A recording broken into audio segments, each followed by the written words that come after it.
Hi guys, Pete and Roxy here. In this video today we're going to be talking about energy, and in particular the energy that we pick up on from other people. Everything's made up of energy, and the nature of that energy, some of us are able to actually pick up on it and it affects us. Like if you've ever been around really negative people versus positive people and you notice it, we're going to explain that more in this video.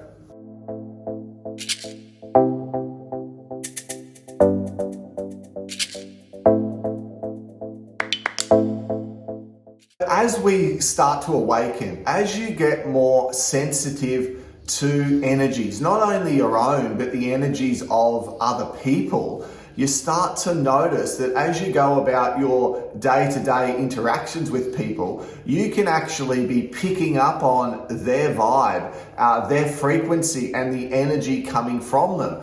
And the way Roxy and I experience this variety of energy is vastly different. So we thought we'd talk about that in this video so that you can help to work out for yourselves where you are and some strategies to perhaps deal with this the next time you're going in and around those, energy vampires, those low frequency work colleagues, relatives, friend network, etc. And just some strategies on helping you to understand what's going on, because we notice it differently. Yeah, so before our awakening, we didn't really have a radar for energies. We'd walk into cafes or the supermarket and we were just so dense that we didn't realize that there were energy and that energy existed, if you can't see it. So when we started to open the lid and work on our emotions and clear out density, we started to raise our vibration and we started to notice our energy was sensitive. So when we'd walk into the supermarket or walk into a cafe, I would notice a shift in my energy and it was like a draining feeling. And I was thinking, what's going on? Like, this is so new to me. So we've elevated our frequency and we're more sensitive. So the higher you rise, the more sensitive your light body becomes to energies. And it was just this morning that we went down to the cafe and Pete was getting the kids a milkshake in another shop.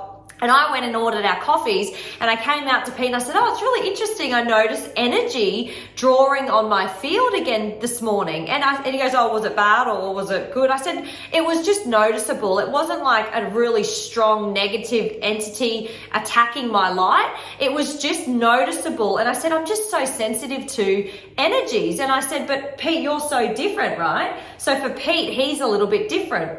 I would suggest that while I don't walk into a place and every time immediately notice if it's low or high vibe, and look, sometimes I do, you know what it's like. Sometimes you ever walked into a room and you feel like something's happened, or you just get this icky feeling and you haven't spoken to a person, read the body language, it's just like a vibe. If it's strong enough, I'll get it. But what I would say is, generally speaking, I notice the effect of, let's call it lower vibe people, lower vibe conversation over a period of time. So if I'm around a group of people for an extended period and at the end of it, I sort of come away and I just sort of become aware of how I'm feeling.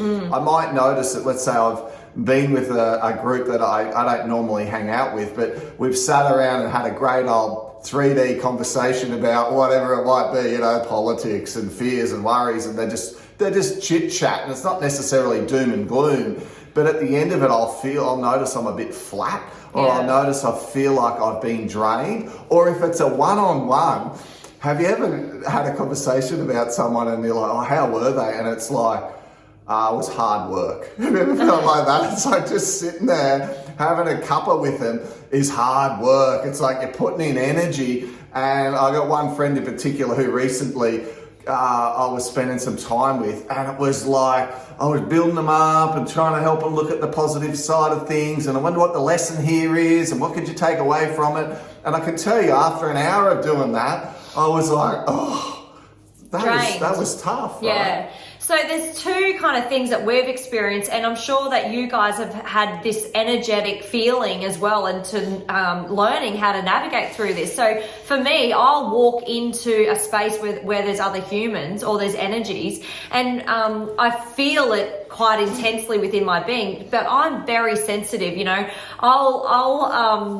I need much less of whatever it is than Pete, and I'll feel that my body is just so sensitive to energy. So what I do in that moment, it used to freak me out, but now I'll just breathe through it and realize what's happening, because the knowing and the education is the powerful thing. Because once you have the knowing that this is going to happen, or it could happen, you can navigate it in that moment and not have a panic attack or anxiety, and because it can be very intense.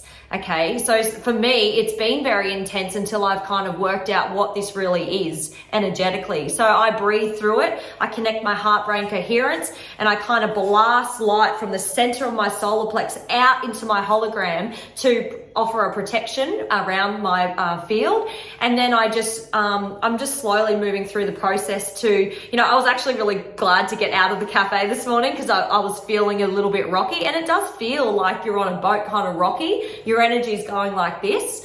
But for Pete, he was drained. He had to actually have a nap after, when he feels like this. So look, there's two things that we can offer you to hopefully relate to you. And we hope this has helped you. I would say too, as you do start to awaken and elevate and work on yourself, be more discerning about those people that you hang around, that you spend time around.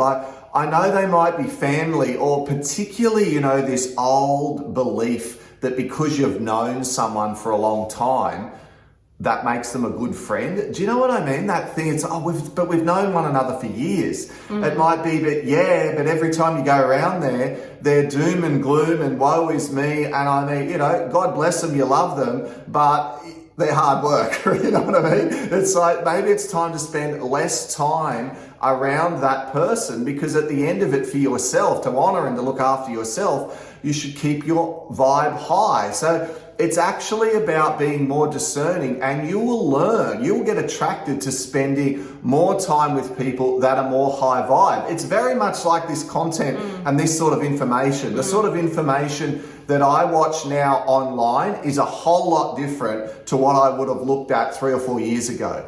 I find myself more and more elevating towards high vibe information, motivational, inspirational, educational was what I used to sort of go towards, which was good. It was the old work hard and hustle and push yourself and stretch your mind by big ideas. But now it's going into awareness, the elevation of consciousness, tapping into galactic consciousness and energies beyond our perception, our very limited perception of what things are. Because there's that saying, once the mind's been stretched by a big idea, it never goes back to its original size. So as you grow and elevate, the information that you will be drawn towards will probably change as well. Yeah, and also just realize being around people that are going to give you praise and accolades and ask you how your awakening journey is going, asking you how you're feeling. It's like some people just don't even open that conversation up and actually ask us anymore what's happening. And, those are the ones that we're spending less and less time with. So as you're elevating, the energy will provide you a support system, but you just need to listen and be aware of what that is and who's giving you that praise and who's giving you those accolades. Because that's how we elevate, guys. That's how we are supported in our journey. So we have to be really clear cut with what we're seeing around us. Noticing that you are still really stuck in your head, and that your thoughts seem to often be your own worst enemy, dragging you down, steering in a direction that you don't want to go. Some of the ways to start on that can be starting with your mindset, starting with your actual brain states. And many of you know that for years I ran workshops on mastering the different brain waves, using the alpha and theta states of the brain to keep you focused, to keep you motivated, to keep you more positive.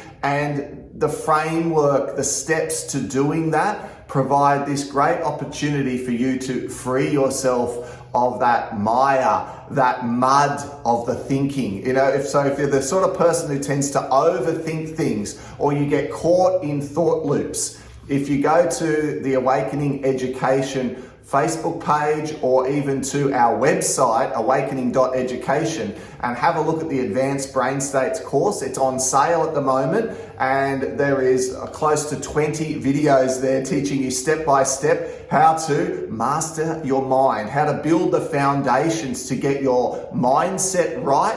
And once you've got that mindset right, you can work on the emotional and spiritual aspects of the self, all helping you to elevate and to raise that consciousness up. If you enjoyed the video today, guys, please give it a thumbs up or a like and a subscribe to the channel. If you'd like to hear more from us, we love hearing your comments too. So send us any little comments about people you might be dodging from now on, or people you're steering towards, and we'll be back in contact with you real soon. Bye, guys. Bye.